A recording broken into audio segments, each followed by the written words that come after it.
قابیل نے جب حابیل کو قتل کرنے کا ارادہ کیا, دونوں نے قربانی پیش کی, تو حابیل کی قربانی قبول ہو گئی, قابیل کی قربانی رد ہو گئی. میں جب یہ آیت پڑھتا تھا, جب طالب علم تھا, تو حابیل نے قابیل سے جواب میں کہا انما یتقبل اللہ من المتقین, کہ اللہ ان کے عمل کو قبول کرتا ہے جو نیک اور پرہیزگار ہیں, متقی ہیں. میں بڑا پریشان ہوتا تھا کہ یار کیا مطلب, برا آدمی اگر نماز پڑھے گا, چرسی نماز پڑھے گا, تو اس کی نماز قبول نہیں ہوگی کیا؟ قربانی تو بہت سے لوگ پیش کر رہے ہوتے ہیں جو چرسی بھی ہوں, ہیروئنچی بھی ہوں, زانی بھی ہوں, جبکہ قرآن کہہ رہا ہے کہ حابیل نے کہا کہ اللہ متقیوں کی قربانی قبول کرتا ہے. کیا مطلب غیر متقیوں کی قربانی قبول نہیں ہوتی؟ تو مجھے بڑا اشکال ہوتا تھا. لیکن جب ہم نے تفسیریں پڑھنا شروع کی, اساتذہ سے پڑھنا شروع کیا, تو پھر سمجھ میں آیا بھائی ہوتا یہ ہے کہ وہاں حابیل کا مقصد اخلاص سے قربانی تھی, تو قربانی والے معاملے میں وہ متقی تھا, جبکہ قابیل کا مقصد اخلاص سے قربانی نہیں تھی, وہ اس قربانی میں متقی نہیں تھا. تو جو اس عمل میں متقی ہوگا اس کا عمل قبول ہوگا, قطع نظر اس سے کہ عام لائف میں وہ متقی ہے یا نہیں ہے. سمجھ میں آ رہی ہے بات کہ نہیں آ رہی؟ مثال کے طور پر ایک پرہیزگار متقی عالم ہے, نیک ہے, وہ نماز پڑھ رہا ہے کسی کو دکھانے کے لیے, تو ہم یہ کہہ سکتے ہیں کہ اس کی نماز قبول نہیں ہے کیونکہ اللہ متقی کے عمل کو قبول کرتا ہے. دوسرا کہے گا تو بڑا متقی ہے, ہم کہیں گے ہے, اس موقع پہ یہ متقی نہیں ہے. اور ایک آدمی 2 نمبر ہے, فاسق و فاجر ہے, لیکن نماز اتفاق سے اس دن وہ اللہ کے لیے پڑھ رہا ہے, تو ہم کہیں گے اس کی نماز قبول ہوگی کیونکہ انما یتقبل اللہ من المتقین, اللہ متقیوں کی نماز قبول کرتا ہے. کیا مطلب؟ جو اس نماز پڑھتے ہوئے متقی ہو. تو یہاں اصطلاح جو ٹرم ہے نا متقی اور فاسق کی, وہ مراد نہیں ہے قرآن کی کہ قرآن نے ان صحابی کو فاسق کہہ دیا ہو, کیونکہ ان صحابی سے غلطی ہوئی, پوری تحقیق کے بغیر انہوں نے خبر نقل کر دی, تو اس خبر نقل کرنے میں ان سے غلطی ہوئی ہے, تو اس کام میں وہ فسق کا صدور ہوا ہے ان سے. اس کا مطلب یہ نہیں کہ وہ عادل نہیں ہے, وہ عادل ہی, لیکن ایک عادل سے بھی کسی موقع پہ غلطی ہو سکتی ہے. سمجھ میں نہیں آ رہی میرا خیال ہے بات؟ تو قرآن کہہ رہا ہے کہ تحقیق کے بغیر کوئی خبر قبول مت کیا کرو. آج ہماری باس, اب جب نبی صلی اللہ علیہ وسلم نے تحقیق کے لیے بھیجا, بتا چلے تو مسلمان ہیں, کتنا زبردست نقصان ہو جاتا ان کو, پوری فوج آ رہی ہوتی لڑنے کے لیے, کون تفتیش کرتا پھر؟ فَتُصْبِحُوا عَلَىٰ مَا فَعَلْتُمْ نَادِمِينَ. اللہ نے فرمایا اگر نبی اس تحقیق کو لے لیتے اور حملہ کر دیتے تو تمہیں ندامت ہوتی اس پہ کہ ہم نے اپنے ہی مسلمانوں کو کتنوں کو قتل, کیونکہ جنگ میں پھر نہیں دیکھا جاتا, تحقیق کا موقع نہیں ملتا, پھر تو جس نے پہلے فائر کیا وہ جیتتا ہے. پھر یہ تھوڑی ہوتا ہے کہ تلوار رکھے کھڑے بتا تو کیا ہے, اتنی دیر میں تو وہ کام تمام کر دے گا. وہ ہے نا ایک پاگل آدمی نے ڈکیتی کی, چھوڑو بھی لمبا واقعہ, تو وہ باندھ کے نا بندوق لینے گیا ہوا تھا گھر پہ کہ بھول آیا ہوں میں. خیر, تو تحمل, بردباری, نبی صلی اللہ علیہ وسلم نے ایک صحابی سے فرمایا ان فیک خصلتین یحبہم اللہ ورسولہ, تمہارے اندر 2 خوبیاں ایسی ہیں جو اللہ اس کے رسول ان خوبیوں کو پسند کرتے ہیں. کیا دیکھو, نبی صلی اللہ علیہ وسلم نے کسی کے چہرے پہ تعریف کرنے سے منع کیا ہے, کیونکہ اس سے انسان خود پسندی میں مبتلا ہوتا ہے, عجب میں آتا ہے, وہ سمجھتا ہے ہم چما دیگرے نیز, ہم جیسا دنیا میں کوئی بھی نہیں, ہم میں سے ہر شخص یہ سمجھتا ہے مجھ جیسا دنیا میں کوئی بھی نہیں ہے. جی ہاں, تعریف کرنے سے نبی صلی اللہ علیہ وسلم نے منع کیا ہے, لیکن اس کے باوجود آپ صلی اللہ علیہ وسلم نے بات, اچھا پہلے میں وہ بات مکمل کر دوں پاکستان والی. باہر ملکوں میں جا رہے ہوتے ہیں وہ لوگ, یہ اتنا اچھا روڈ ہمارا اتنا گندا, بھائی کچھ چیزیں ہمارے یہاں بہت اچھی ہیں, ان کے ہاں اچھی نہیں ہے, تو وہ بھی ساتھ ساتھ لایا کرو. اتنا گندا ملک نہیں ہے ہمارا, اتنا ہر چیز میں نہیں خراب ہے. اتنے لوگ زندہ کیسے ہیں؟ لوگ کہتے ہیں ہائے ہائے بھوک سے مر رہے ہیں, لیکن بہت سارے ملکوں میں مر رہے ہیں کہ ہمارے بہت سارے کام افراتفری میں ہو رہے ہیں. بدگمانیاں 2 منٹ میں کرتے ہیں ہم, پگڑیاں 2 منٹ میں اچھالتے ہیں, الزام تراشیاں 2 منٹ میں, ادھر کی سنی اس کو برا بلا کہنا شروع کر دیا. اور یہ ہوتا کیوں ہے؟ یا تو ہمیں کسی سے بہت زیادہ عقیدت ہو جاتی ہے, یا کسی سے بہت زیادہ نفرت ہو جاتی ہے. جب نفرت ہو جاتی ہے تو اس کے خلاف کوئی بھی بات آئی بس اٹھا کے برا بلا کہنا شروع کر دیا. عقیدت ہو گئی تو کوئی بھی اس کے خلاف بات آئی تو ایک دم جذباتی ہو گئے کہ ہمارے بڑے کو ایسا کیوں کہہ رہے ہو. یہ جذباتی پن انسان میں آتا ہے غصے سے. دنیا میں سب سے کامیاب انسان وہ ہے جسے اپنے غصے پہ کنٹرول ہو. دنیا میں سب سے کامیاب انسان وہ ہے جو کسی بھی فیصلے میں, کسی بھی رائے کو قائم کرنے میں جلدی نہ کرے. نبی صلی اللہ علیہ وسلم کے پاس ایک صحابی آئے, عرض کیا کہ یا رسول اللہ آپ مجھے نصیحت کیجئے. آپ صلی اللہ علیہ وسلم نے کیا فرمایا؟ لا تغضب, غصہ نہ کرو. پھر ان صحابی نے عرض کیا یا رسول اللہ اور کوئی نصیحت کیجئے. آپ نے پھر فرمایا لا تغضب، غصہ مت کرو. پھر ان صحابی نے فرمایا یا رسول اللہ نصیحت کیجیے. پھر آپ نے فرمایا لا تغضب لا تغضب لا تغضب لا تغضب، ایک ہی نصیحت، غصہ مت کرو. فردد مرارا، بار بار ان الفاظ کو نبی صلی اللہ علیہ وسلم نے ریپیٹ کیا. ہمارے سیاسی حالات آپ دیکھ لیں، سیاسی لیڈر ایک دوسرے کے خلاف، اور ان کے جو فالوورز ہوتے ہیں کتنی جلدی جذباتی ہو جاتے ہیں، ایک دم فتوے لگانا شروع کر دیتے ہیں. گھروں میں کہیں لڑائی ہو جائے بھائیوں کی یا اور ریلیٹیوز کی، رشتہ داروں کی، ایک دم بات بات پہ تماشے بنانا شروع کر دیتے ہیں، دو فٹ اچھلنا شروع کر دیتے ہیں، زبان کنٹرول سے باہر، گالیاں، بدتمیزیاں، نہ باپ کا فرق، نہ بہن کا فرق، نہ بھائی کا فرق. یہ جلد بازی کی وجہ سے انسان کی زبان بہت تیز چلتی ہے. نبی صلی اللہ علیہ وسلم نے ارشاد فرمایا جو مجھے دو چیزوں کی ضمانت دے میں اس کو جنت کی ضمانت دیتا ہوں. فرمایا ایک شرمگاہ اور ایک زبان. ان السمع والبصر والفؤاد كل اولئک کان عنہ مسئولا.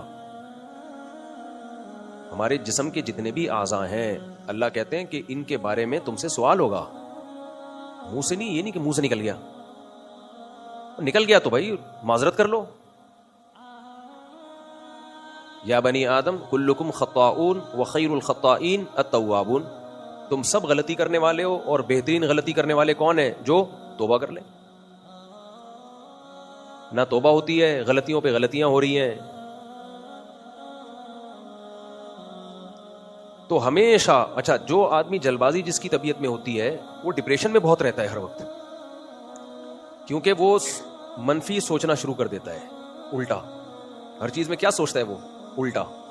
ہر چیز غلط ہو رہی ہے، ہر چیز الٹی چل رہی ہے، سب لوگ غلط ہیں، سب یہودی ایجنٹ ہیں، سب اسٹیبلشمنٹ کے ایجنٹ ہیں، سب انڈیا کے ایجنٹ ہیں، سب پاگل ہیں، سب کا دماغ خراب ہو گیا، سارے ڈاکٹر بولو غلط ہیں، سارے حکیم 2 نمبر ہیں، سارے سیاستدان بے غیرت ہیں. 2 نمبر کا لفظ تھوڑا ہلکا تھا، یعنی ہے نہیں حالانکہ.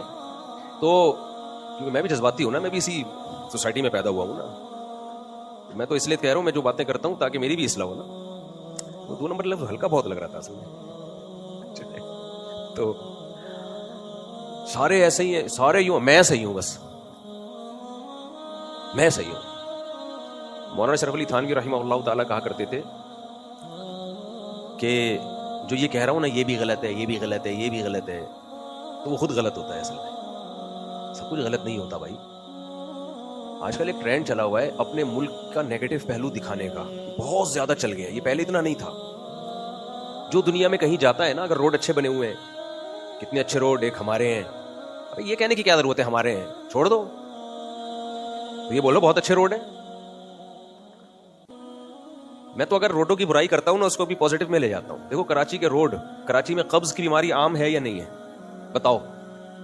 اگر یہ صحیح روڈ ہوتے تو قبض ختم ہوتا؟ بولو. کتنا بڑا اللہ کا فضل ہو گیا یار. بائک پہ جا رہے ہوتے دوڑ کر کے بائک گرتی ہے، 3 دن کا قبض ٹوٹتا ہے. نہیں وہ تو ویسے کون سا بنا رہے ہیں، یہ کہہ رہے یہ بیان سن کے اب تو حکومت اور بھی نہیں بنائے گی، تو ویسے کون سا بنا رہی ہے حکومت. تو ٹینشن میں مت جاؤ یار. ٹھیک ہے روڈ ٹوٹنا ٹینشن ہے، اتنی بڑی نہیں ہے جتنی مسلط کر لی ہے. کام پھر بھی ہو رہے ہیں، گدے گھوڑوں پہ بھی ہو جاتے ہیں کام.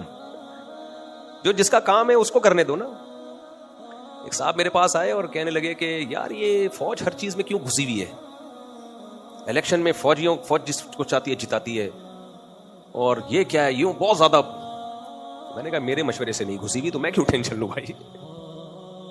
کیا خیال ہے بھائی، میرا کوئی لینا دینا نہیں ہے. فوج اور کچھ نہیں تو یہ ٹینشن لے کے بیٹھ جاؤں. میں نے کہا یہ ٹینشن سیاستدانوں کو ہونی چاہیے، سیاستدانوں کو ہونی چاہیے، جو ہمارے سیاسی لیڈرز ہیں ان کو یہ ٹینشن ہونی چاہیے. کیا خیال ہے؟ کیونکہ کسی نے جیتنا ہوتا ہے، جتوا کسی اور کو دیا جاتا ہے، یہ ان کی ٹینشن ہے. اب آپ کہو گے بھائی جب ان کی ٹینشن ہے تو جب وہ میرے پاس آئیں گے تو پھر میں ان کو کیا کہوں گا؟ سوال پیدا ہوتا ہے. کوئی سیاستدان آ جائے، مسلم لیگ کا ہو یا پیپلز پارٹی یا کسی بھی جماعت کا، اور میرے پاس آ کے کہے کہ یار مفتی صاحب یہ تو فوج جس کو چاہتی ہے جتواتی ہے، تو یہ کیا ہو رہا ہے ہمارے ساتھ، یہ فوج مداخلت کیوں کر رہی ہے؟ تو میرے پاس ان کی ٹینشن ختم کرنے کا بھی جواب ہے کہ آپ کی باری میں بھی فوج نہیں جتوایا تھا آپ کو، یہ اس وقت کہتے آپ. سمجھ میں آ رہی ہے بات؟ جب آپ آئے تھے تو کون سا عوامی طاقت سے آئے تھے؟ آپ کے پیچھے بھی کیا تھی؟ اسٹیبلشمنٹ تھی. تو یہ سیاستدان خود ہی فوج کی انوالومنٹ کو انہوں نے رکھا ہوا ہے. ہم تو بیوقوف بنا رہے ہیں سب مل کے کہ ہم ڈپریشن لیں. ہمارے پاس کھڈوں کی ٹینشن, گٹر کے ڈھکنوں کی ٹینشن بہت ہیں, ہمیں مزید ٹینشن لینے کی ضرورت. جب سیاستدان کا مفاد ہوتا ہے تو کہتے ہیں ٹھیک ہے جی آئیے آپ, اور جب نہیں ہوتا تو یہ دیکھو انہوں نے الیکشن میں دھاندلی کی. تو کون سا پہلی دفعہ دھاندلی ہوئی ہے؟ پہلی دفعہ ہو رہی ہوتی ہے نا, ہم ٹینشن میں جاتے ہیں, ہر دفعہ ہی ہوتی ہے بھائی. تو یہ سیاستدانوں کی ٹینشن ہے, یہ ہماری اور آپ کی ٹینشن نہیں ہے. آپ کہہ سکتے ہو ان کی ٹینشن کو اپنی ٹینشن کیوں نہیں سمجھتے؟ اس لیے کہ ان کی ٹینشن کو وہ خود اپنی ٹینشن نہیں سمجھتے, وہ خود اس مسئلے کا حل نہیں چاہتے ہیں. ان کو جب خود ضرورت ہوتی ہے تو پہلے جب گورنمنٹ بنی ہے اس سے پہلے والی وہ بھی فوج نے بنائی ہے, یہ والی بھی فوج نے بنائی ہے, اس سے پہلے والی بھی فوج نے بنائی تھی. تو وہ بھی تو تم ہی بنے تھے اس وقت, تو تم سب تعریفیں کرتے تھے ماشاءاللہ زندہ آباد, آرمی چیف بھی زندہ آباد, آرمی بھی زندہ آباد. اب جس کی گورنمنٹ بنی ہے وہ کہہ رہے چیف زندہ آباد, جس کی نہیں ہے وہ کہہ رہے ہیں مرد آباد. تو ان نعروں کی کوئی حیثیت نہیں ہے بھائی. تو اس لیے ہم نے نہیں لینی ٹینشن ہے, ہمارے پاس الگ سے بہت ساری ٹینشنیں بولو ہیں. دنیا میں کیا صحیح ہو رہا ہے کیا غلط ہو رہا ہے ہم سے پوچھ کے تھوڑی ہو رہا ہے بھائی. ایک لطیفہ یاد رکھو بہت کام آئے گا. ایک موٹے آدمی کا انتقال ہو گیا, کندھا کون دے, اتنا بھاری بھرکم تھا وہ. تو بچے جنازہ اٹھا رہے ہیں, کوئی مدد ہی نہیں کر رہا. بچوں نے کہا اٹھاؤ, لوگ کہہ رہے ہیں ہم نے تھوڑی مارا ہے. کیا کہہ رہے ہیں, ہم نے مارا ہوتا تو ہم اٹھاتے ہیں, اتنا بھاری کون اٹھائے گا. تو یہ جو میں باتیں کہہ رہا ہوں قسم اٹھا کے کہہ سکتا ہوں, اپنے لیے بھی کہہ رہا ہوں. اب میں خود بھی بعض دفعہ جذبات میں آ جاتا ہوں اور ڈپریشن میں جانے لگتا ہوں, ٹینشن میں جانے لگتا ہوں. پھر میں یہی سوچ کے بھائی میرا مسئلہ نہیں ہے یار. تو زندگی کا میرے بھائی ایک اصول بنا لینا چاہیے, اور یہ اصول اللہ اس کے رسول صلی اللہ علیہ وسلم کی سیرت سے بھی پتہ چلتا ہے, قرآن سے بھی حدیث سے بھی. ایک تو اپنے سیاسی لیڈروں میں کی باتوں میں آ کے نا کسی کے خلاف انگلی نہ اٹھایا کرو, چاہے آپ کو اپنے سیاسی لیڈر سے کتنی ہی عقیدت کیوں نہ ہو. سیاست کا میدان بالکل ایک الگ ہے, اس میں جھوٹ بولنا پڑتا ہے, یہ ان کی مجبوری ہے. اس میں دوسرے پہ غلط الزامات ڈالنے پڑتے ہیں, ان کی مجبوری ہے. ہمارا کیا ہے بھائی, ہمیں جو زیادہ بہتر لگ رہا ہے ہم اس کو پروموٹ کریں, بس ختم. تو اتنی ٹینشن ہے, اتنی ٹینشن ہے. یہ جمعے کے بیان میں میرا ٹاپک نہیں ہے, میں تو صرف اس بات کا کہہ رہا ہوں کہ جب بھی کوئی تجزیہ کرو بھائی ٹھنڈے مزاج سے, دونوں طرف کی بات سن کے جذبات میں مت آؤ. کہ ہم دیکھتے ہیں کس کی تقریر پاورفل, یعنی آواز میں گرج کس کی زیادہ ہے, چیخ کون زیادہ رہا ہے. جو تسلی سے بات کر رہے ہیں لوگ سمجھتے ہیں ڈر گیا یہ مظلوم ہے, حالانکہ وہ تسلی سے بات, وہ مظلوم نہیں ہے تبھی تو آرام سے بات کر رہے ہیں وہ. اور یہ ہر جگہ ہے, صرف ایک جگہ نہیں ہے, ہر جگہ یہ چل رہا ہے. برباد ہو رہی ہے سوسائٹی. مذہبی اسکالرز میں بھی یہی چل رہا ہے, یوٹیوب پہ دیکھ لو آپ. تسلی سے کوئی کسی کی بات سننے کے لیے تیار نہیں ہے, کوئی کسی کا دعویٰ سننے کے لیے تیار نہیں ہے کہ کیا رہا ہے. وہ ایک دم بوچھاڑ شروع کر دیتے ہیں. یہ نہیں کہ جو صاحب واقعہ ہے اس سے فون کر کے پوچھ لیں, یا اس کو ایک اعتدال سے کلپ ریکارڈ کروا دیں, بھائی آپ کی کیا مراد تھی, آپ ذرا ہمیں ایکسپلینیشن کا موقع دیں. لوگ کہتے ہیں ظالم کے خلاف آواز تو اٹھاؤ. بھائی ظالم کے خلاف مظلوم آواز اٹھائے, اور مظلوم آواز اٹھائے اس وقت جب دوسرے پہ ظلم ہو رہا تھا. اب آپ پہ ظلم ہو رہا ہے, آپ آواز اٹھا رہے ہو, تو ہم کہیں گے جب اس پہ ہو رہا تھا اس وقت آپ نے کیوں نہیں اٹھائی. تو سبھی جب ملے ہوئے ہیں مظلومین تو ہمیں کیا ٹینشن, ٹینشن فری زندگی بھائی. ہمارے لیے بہت ساری اور ٹینشن ہے, اتنے بچے ہو گئے ماشاءاللہ, اللہ ہمارے بیگم خرچے مرچے, بہت بڑی ٹینشن ہے. مفتی تریم صاحب کا ایک نظریہ ہے کہ بھائی جو چیز ریاست کو کمزور کرے گی ہم نے اس کو سپورٹ نہیں کرنا, چاہے وہ اگر فوج کا نقصان ہو رہا ہے اور اس سے ریاست کو خطرہ ہے تو پھر فوج کو فیور کرنا ہے. وہ شخصیتوں کو نہیں دیکھتے, وہ کہتے ہیں بھائی فوج ایک ایسا ادارہ ہے کہ اس کی ریپوٹیشن اگر خراب ہو گئی, چاہے اس کی غلطیوں سے ہوئی ہو یا کسی اور کی غلطیوں سے, بیڑا ہمارا غرق ہونا ہے. صحیح ہے نا, بیڑا کس کا غرق ہونا ہے. تو خیر میرے بھائی بہت تسلی سے کسی کی بھی بات کو سنا کرو, تجزیہ کیا کرو. گھریلو جھگڑوں میں بھی ہم بہت جلدی جذباتی ہو جاتے ہیں. قرآن کے الفاظ ہیں, دیکھو سورہ حجرات میں اللہ کا ارشاد ہے, نبی صلی اللہ علیہ وسلم نے ایک صحابی کو بھیجا زکوٰۃ لینے کے لیے کسی قوم کے پاس. صحابی رسول گئے زکوٰۃ کی کلیکشن کے لیے. اب جب زکوٰۃ لینے کے لیے گئے ہیں تو ان صحابی کی نا پہلے اس قوم سے دشمنی تھی اسلام لانے سے پہلے. تو جب وہ گئے ہیں تو وہ سب نکل آئے استقبال کے لیے کہ مسلمان آ رہے ہیں, ہم بھی مسلمان ہیں, تو استقبال کے لیے. اب جب وہ استقبال کے لیے نکلے ہیں نا تو یہ سمجھے کہ اتنا بڑا کراؤڈ دیکھ کے سمجھے لڑنے کے لیے نکلے ہیں, لڑنے کے لیے نکلے ہیں. انہوں نے اسلام قبول ہی نہیں کیا ہے. جا کے نبی صلی اللہ علیہ وسلم کو بتایا کہ بھئی ان پہ تو فوراً چڑھائی کرنی چاہیے. آپ صلی اللہ علیہ وسلم نے تحمل سے کام لیا, تفتیش کے لیے بھیجے بندے کہ جا کے پہلے ریسرچ کرو, تحقیق کرو. وہ تحقیق کر کے آیا, بولا بھائی ایسا کچھ بھی نہیں ہے, وہ استقبال کے لیے نکلے تھے. قرآن کی آیتیں نازل ہوئی کہ ان جاءکم فاسق بنبأ فتبینوا، جب کوئی فاسق خبر لے کر آئے تو تحقیق کر لو.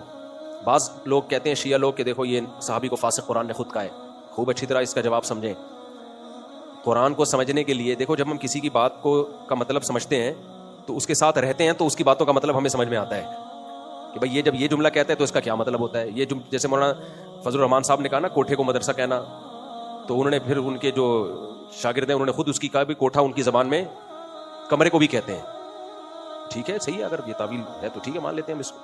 ہمیں کیا ضرورت ہے کسی کی بات کو منفی ہی لے کے جائیں ہم. تو کسی کی جو اب قرآن کا جو پڑھتے رہتے ہیں نا وہ قرآن کے مضامین کو سمجھتے ہیں کہ اللہ کی کا منشا کیا ہے. قرآن کی عادت یہ ہے کہ جب کسی شخص سے کسی کام میں غلطی ہو تو اس فیلڈ میں قرآن اس کو فاسق قرار دے رہا ہوتا ہے. اس کا مطلب اصطلاحی فسق نہیں ہوتا.